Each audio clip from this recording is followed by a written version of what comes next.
campers, I'm Spike. That's birthday Chris. boy over there. It's my birthday. I can cry if I want to. Are you sure it was your birthday? Because mine was in June, apparently. Nobody told me about it until... Got him a subscription TCM backlot so you can get insider intel on all these classic film festivals and stuff. But no. Gave it to you on your birthday, too. We're recording this, by the way, Sunday, July 19th. Yesterday was its birthday. So how was your birthday? It was fantastic. It was fan-frickin-tastic. Got to... I've had great things. I got many... this will probably actually be one of my top-notch birthdays ever. Mm-hmm. I'll tell you why. Okay? First of all, I'll start with this lovely group of people, the Martin family, who got me a picture of the Dark Knight, which was a limited edition of plaque. Fantastic.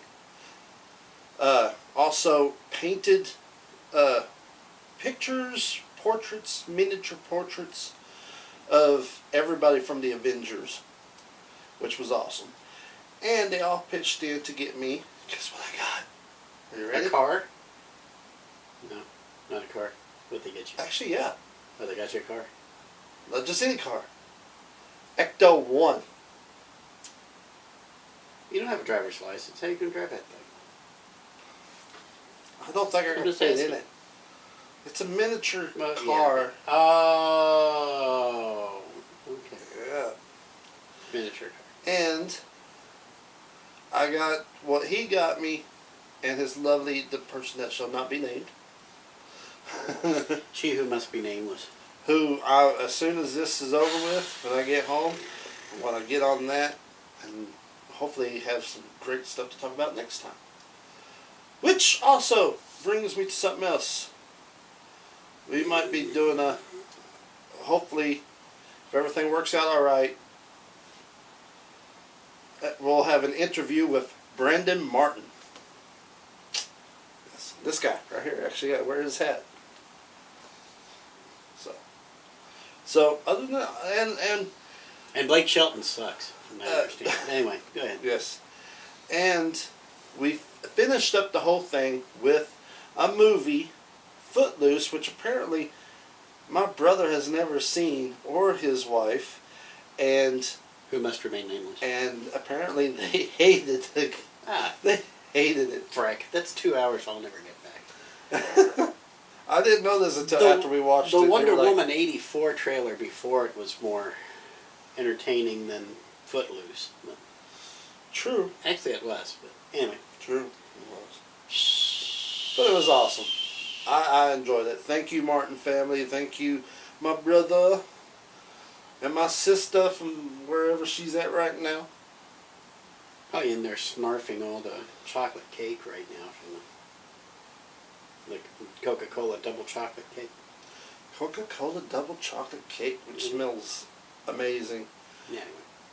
Chocolate. How does that smell? We were actually debating on the way over here to record this thing, if we were to cast a black version of Footloose, we would put Michael Jackson in as Kevin Bacon, but because, you know, Michael Jackson. But anyway, better than Tino, I guess. But anyway, who else to put in there? And it's tricky. The movie was made in 1984, so you need people from that period. Who do you cast as John Lithgow's character as the pastor and the pastor's wife and all the other kids and the jerk who runs around trying to beat people up and the inbred dork who doesn't know how to dance. Yes. That will actually be, you know what? That's what we should have the viewers do, alright? Leave in the comments an all-black cast of Footloose, 80s Footloose. And remember, 1984 Footloose. And remember, you have to do your research. We're talking about African-American actors and actresses that was back then. Not now. Then. So to give you an idea, Eddie Murphy is in play. Martin Lawrence is I forgot not. about Eddie Murphy. Martin Lawrence is not. Yeah, because Beverly Hills Cop came out about that time, too. Right. 1984 was a real good year for Actually, he would be the movies. Kevin Bacon. He should be Kevin. You're Eddie Murphy. Well, no, Michael Jackson would have been alright. Never mind. Yeah. But he would have played the hillbilly. Eddie Murphy would have... Yeah, trying to learn how to dance. I can see him do that goofy... Anyway, that's all we need to talk about with Footloose. To give you an idea of what we thought of Footloose, the beloved wife who must not be named said we should have seen Grease. So, anyway, 10th Frame is showing Grease and a bunch of other older films. To be honest, I wasn't too much of a big fan of Grease. It was your birthday. Who cares? You're the one who likes Footloose. The only one in the family, apparently. I like the song. Oh, the soundtrack is awesome. We could sit down and do an entire episode about the best soundtracks. I mean, Best movie soundtracks of all time. Every time that song came on there, my feet were going crazy because I was like... I would put the soundtrack from Footloose up against the soundtrack from Cocktail. And, let's see, Top Gun. Yeah, I was going to say Top Gun. Top Gun is the best. And, well, hold on, I take that back. If we're going to go down this alley, the soundtrack to the Blues Brothers was the best soundtrack ever done. But sure. Just because of how many of the Soul Survivors were on it. But I would put Top Gun a real close second, and then put Footloose in third, and Cocktail right behind it at fourth, because that one had Don't Worry, Be Happy on it, and that's enough to tick anybody off. But anyway. And it was right after Cocktail, I think was 87 or 88. I think it was right after that the Disney movies started to resurge. And that's when you got The Little Mermaid and Beauty and the Beast and a bunch of other things. But, and that was about the time Bat Dance hit, so in 89. The worst soundtrack of all time. You know, I like Prince. But, oh my God. The Batman soundtrack. If you're getting a Batman soundtrack, believe all these movie soundtracks usually come in two versions. There's the one with all the rock stars everybody knows, and then there's one with the instrumental version. You want to get Danny Elfman's instrumental version, not Prince's Batman. I got to admit, though, like, the 80s, they really did, like, I love the soundtrack to Ghostbusters and Ninja Turtles. Because it seems like that they just took unknown stars, you know, hip-hop artists and stuff like that, said, hey, would you like to do a song for our movies? And then they did, and you just like, yeah. You know, it just matches with the flavor of the movies. That's what's great about a soundtrack. You get a nice hook, a nice beat, and you can start introducing new talent. Get them over, as they say in the wrestling vernacular. But anyhow. So, what else you got besides your... Oh, we talking about news? It's either that or we cut one of your legs off and count the rings. What's it going to be? Yeah, news. Jeez. No, you're the birthday boy. Heck. Well, okay. So we'll start with some news. I think this time we'll start with some sad news first. F 2020 Yes. is all I'm going to say, because I know this is Grant Imahara. Yes, exactly. Son of a... That was the first death of the year that made me cuss, was hearing Grant die. Exactly. Like, there's been a bunch of deaths, celebrity deaths, like John Travolta's wife, Kelly Preston, and there was a few others, but... Time out. For those of you who don't remember, okay, Grant Imahara was one of the build team for the Mythbusters. Yes. He was also part of the build team for the first Star Wars prequels, the one Yes. George Lucas did. He was the guy who basically herded the R2-D2s through. Yes, he did. Yes, So he did. that's how he got the Mythbusters. And that was all on anyway. that I wrote. He died of a brain aneurysm. He was 49 years old. He's worked on not just Star Wars, but Jurassic Park, Matrix. I mean, he's done a whole lot of stuff, but he's more known from Mythbusters. You can still catch, I forgot what the show's called, something Rabbit. White Rabbit Project. Yeah. That was one where they took Netflix. the build team and gave them their own show on Netflix for one season. So you can still see that on Netflix. He was also the host of Robot Wars, and man, I like that dude. I was surprised he wasn't any more involved with BattleBots than he was. But maybe that's what it was. No, was it Robot Wars? He did Robot Wars. Oh, okay. So that's I knew it was something with Robot Wars. Probably why he wasn't involved with BattleBots. But yeah, I mean that's. So I'm glad it hit you hard too, because I thought I was the only one. I told people about it, and they're like, "Who?" And I'm like, "Are you kidding me?" But yeah, when I mentioned MythBusters, I'm like, "Oh, that dude." We're geekier than your average nerd, so we know who Grant Imahara is. But yeah, but yeah, that one hurt, and I know Carrie Byron was tore up over that one. But it's man. She was the redhead on MythBusters, and Adam was upset. I don't remember hearing from what's his face, the other build team guy, but Jamie just basically dropped off the face of the earth. I don't know where Jamie Heineman is right now. He made one. Well, not. Which one was Jamie? He was the mustache dude. Yeah. Okay. Not him. He is the walrus. The other young guy. Yeah, the other one from the build team. I can't think of his name right now. I think it's like TJ or JC or something like that. But yeah, he made a comment on his, I think it was Twitter or Instagram or something like that about it, and like if you go to, I think it's Discovery Channel. Actually, there's probably several. Discovery Channel and whatever channel that shows MythBusters all the time and stuff like that. They've been doing like an all-week thing. I think they're trying to get. I hate to say this, but I think they're doing remembrance of him before Shark Week starts today. Shark Week starts today. Yeah. So shows you it's been a long frickin' year. I've completely lost track. I didn't realize it was Shark Week already. I think it starts today. I think we was talking about this. We'll find out in the comments soon. Anyhow. Anyway, bye-bye, Grant. It was good knowing you, man. He was 49, too. I think that's what the wife, who must not be named, was upset about, because he was 49 and had a brain aneurysm. I just turned 49. Well, so, I don't know how true it is. I'm kind of outliving people, and that's a little disconcerting. But that's because you're careful. That's because I'm an idiot. Well, yeah, true. I'm not. I work a job where I walk 9 miles a day. But anyway. What else you got? Alright, so apparently China says this. Now, everybody says Christopher Nolan's new movie, Tenet, is supposed to save cinemas everywhere because it's the biggest blockbuster film to come back.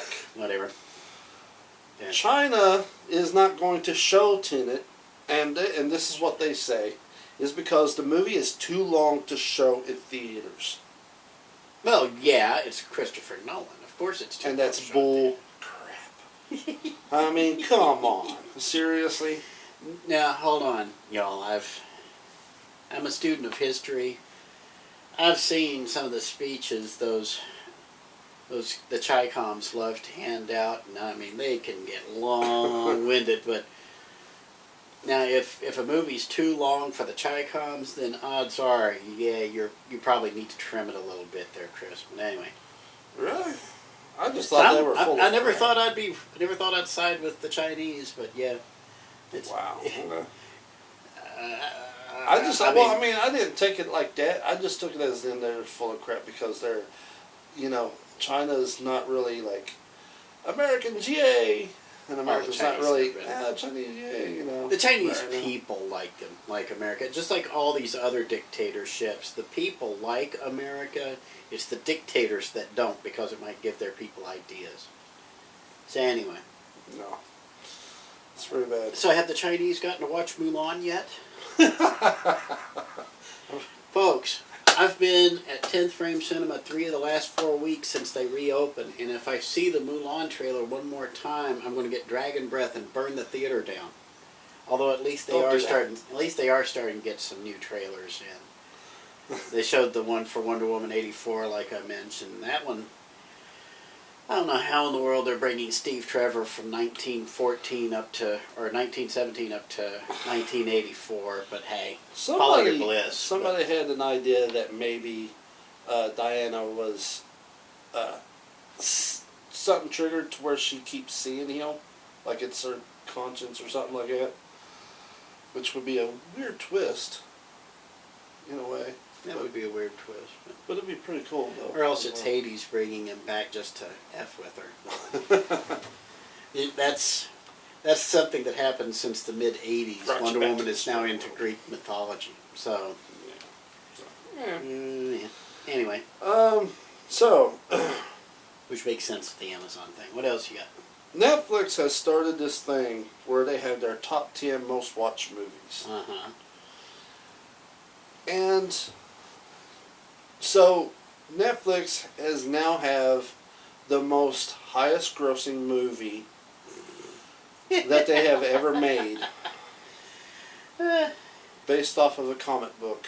Uh-huh. The Old Guard, starring Charlize Theron.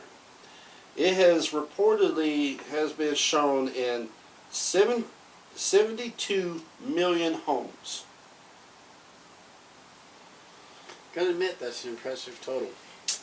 It's their highest one that they've ever done, which also actually is a good thing. It's the way I see it. I mean, hell yeah. Now, Old Guard, I know you said that had Charlize Theron in it, but who? We talked about this at Scott's. It's, yeah. What is his name? Darn it. He's off for a while. Anyway, Scott or somebody will remind us. But either way, it seems to me like they gave the creators a little more freedom on this one to follow their bliss. Basically what happened was, and I still can't remember the guy's name. I want to say his last name was Bahaman or Bremen or something with a B. Something with a B. But anyway, apparently, like, the director, she did not like the way, like, what was in the comic book was not in the script. So she ended up just scrapping the whole script and just gave it to the creator himself to write the whole thing. I think I touched upon this for a little bit last week when we were at Scott's. Yeah. Let me expand on that for a second. Okay. Movies nowadays, since at least Hitchcock, where he needed to get the timing down perfectly, they have been huge on storyboards. Okay, and a storyboard is basically just a series of comic strips that shows how the action flows, who says what, and how to set up each scene. It's basically a rough sketch of a movie scene or a TV scene. TV does it too. The idea of, and now usually it's either one of the directors or one of the artistic directors will sit there and sketch this out, lay it out and everything. And of course, animators like Disney and Warner and stuff, they do a far more thorough job than like Steven Spielberg would do, or George Lucas or somebody like that, where they would basically draw circles and stick figures and stuff to show the layout. You tell the story in the form of these storyboards, essentially it becomes a large comic book. So why in the world would you not want to hire a comic book creator who knows exactly how these storyboards work? Because they don't do storyboards, but they have to confine themselves to a page at a time, maybe 2 pages, 3 pages if they're like Morrison or something, they can talk an editor into giving them a full layout. But these guys know what they're doing, so why in the world do you not want these comic book creators involved in the process? If, now I'm going to put a caveat in there, if the creator understands their role in the ecosystem. The creator is going to be right there with the writer. So in other words, you're going to have the producer, you're going to have usually the star, and then the producer, and then the director, and then down here you're going to have like the other actors, and then you have like the writers and the production crew, and then you get to the gaffers and the people who actually film things. The writers are just one step above the grunts in a movie production. As long as a comic book creator knows his role in that in that ladder, then by all means you want to work with him because he understands this better than anybody. When the first Batman movie was released in '89, I believe that was Sam Hamm handled the screenplay on that one. He didn't have a whole lot of experience with comic books, but he knew who Batman was. He knew the background, and he was a mystery writer. So, and he had written for various television and movie productions over the years, mainly through Warner Brothers. And so when he handled the Batman thing, he was able to take DC's version of Batman, combine it with Tim Burton's vision of it, and what Michael Keaton was capable of, and he was able to come up with this little suit that got you the 1989 Batman with Jack Nicholson eating all the scenery as the Joker, and did a really good job of it, because out of all the movies I've seen in my life, I have seen the 1989 version of Batman more than any other, mainly because when I was at Desert Storm, that was one of the few tapes we had available. So we got to watch Batman a whole lot in the fall of 1990. Anyway, so I'll hush now. You go ahead. Well, we're going to keep it in the comic book. Sorry, my throat. Rona. My,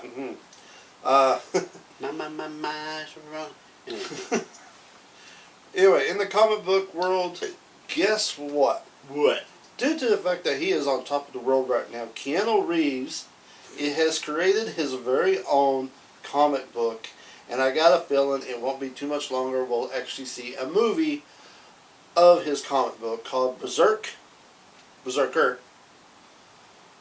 And apparently the whole story is his dad was a god of somewhat, and he is immortal, and he literally has to die so he can live again, or go into hiding, basically, like die and then show up somewhere else with another name and all that. So basically kind of like Highlander. Who's the publisher on this? Dark Horse, Image? Did you find out? It was... I think it was Image, I'm not sure. Or it was one of these other smaller... It was like... Again, it starts with a B. That could be anybody. Anyway. Boom something. Boom Studios. Ah, that's it. Yeah, they do a lot of licensed stuff. That would make sense. Okay.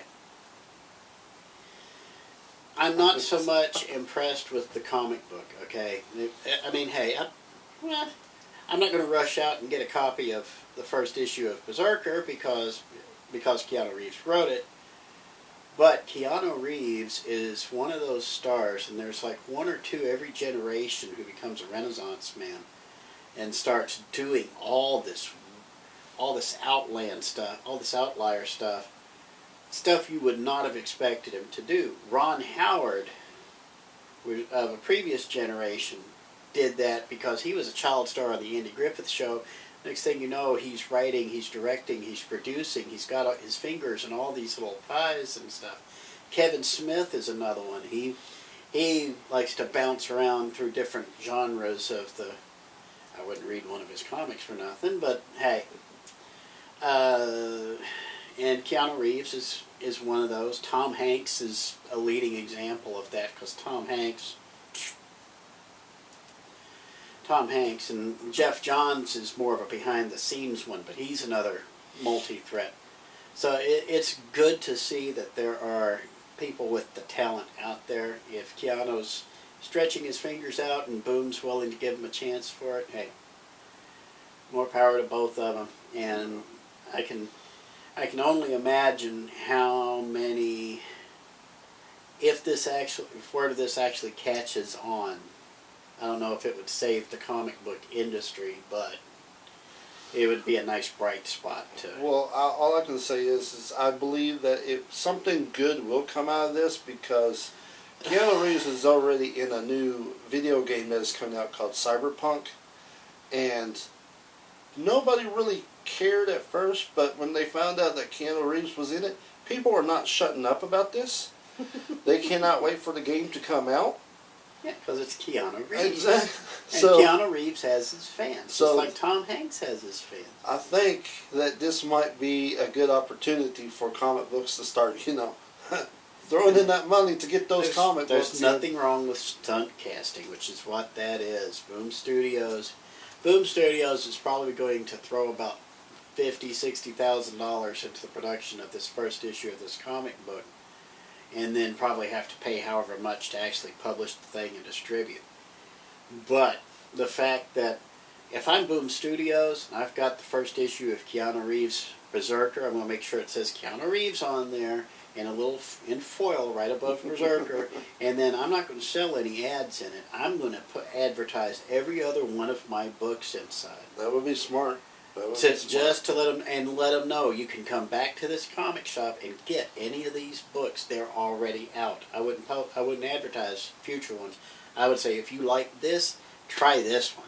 Here, let me give you a 4-page free sample. You know, tap the vein. And so, we'll see if Boom Studios is one of those that they're not like IDW. They can actually do math, so I think they can actually balance their books. So, maybe not balance their books, but they know how their books should balance. So, anywho.